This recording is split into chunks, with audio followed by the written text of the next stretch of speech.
পরীক্ষা ছিল না? পরীক্ষা কেমন দিলি?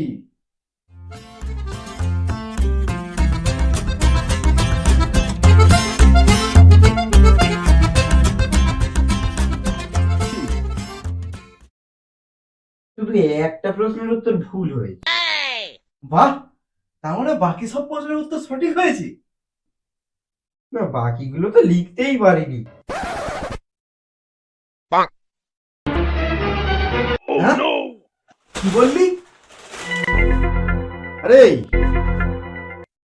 তুই বই মন রাখছিস? হ্যাঁ, হারামজাদা। আরে বাবা, এই, এই, হ্যাঁ? সারাক্ষণ ফোন ফোন, হারামজাদা।